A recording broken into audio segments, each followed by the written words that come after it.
mga butcher, magdidibon tayo nitong beef shoulder. Yan, fresh. Yan, fresh na fresh yan.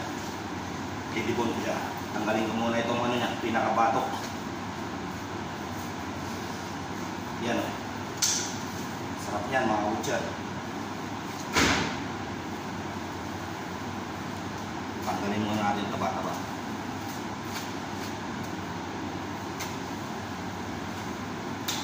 Didibon na natin itong shoulder.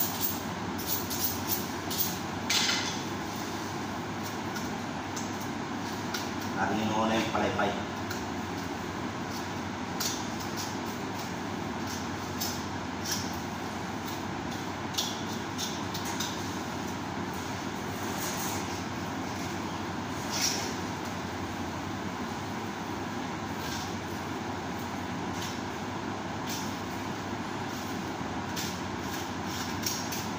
Yung mga sanay na sanay magdibon talaga, basic na sa kanila ito mga butcher.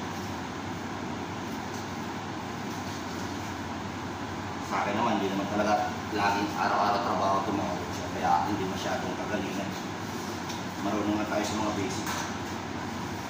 Sa iba-ibang style rin ng pagdidibon mga butcher, may nakasabit, may naka-ano lang, nakalapag, tulad sa amin, nakalapag lang.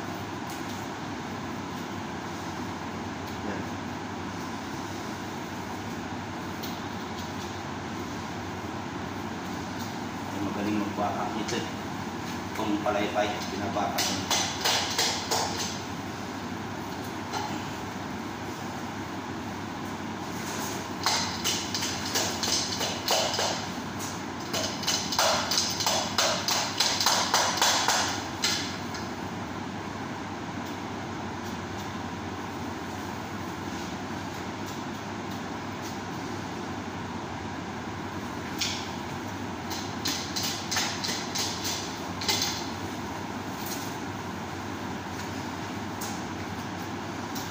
Magaling magtanggal nito eh.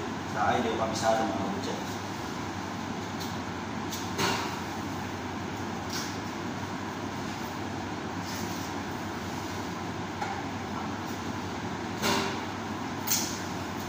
Yan, kapit pa rin talaga siya.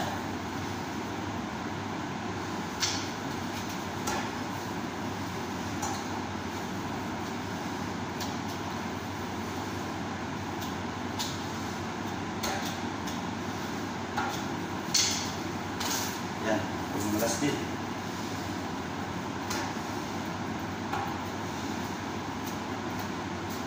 Yan lang sa akin, hindi malinis. Kahit pa rin karne, paunti-unti.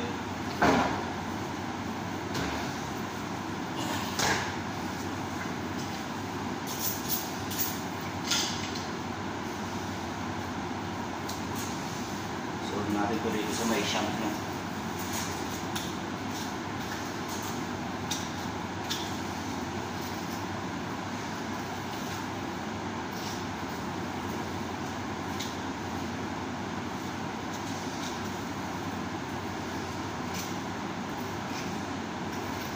Medyo marunong kayo sa mga basic deboning nito, wala nang problema mga butcher.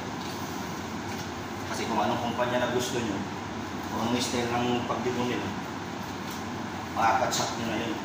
Lalo na yung mga nag-training talaga. Kasi advance yun pag nag-training. Kaya mas maganda talaga yung mga gusto mag-apply. Mas maganda magtrabaho kayo yung nagbibigay ng certificate. Tsaka kung anong target na bansa niyo mga butcher, yun ang pag-trainingan nyo, maganda, deep deboning talaga. Yung pag-trainingan kaysa sa pork cutting mga butcher. Deep deboning pinaka-the best.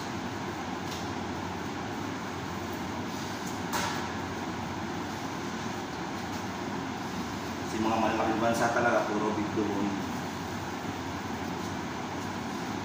Tulad ng Canada, UK. Yan, kita nyo to. Ito na pinaka-last na ano dito. Bigyan mo lahat, dalawa.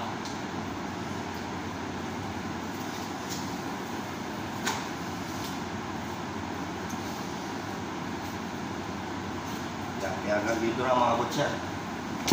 Yan. Okay. Yan ang shoulder na tibol. Totally full siya, buo pa rin. God bless.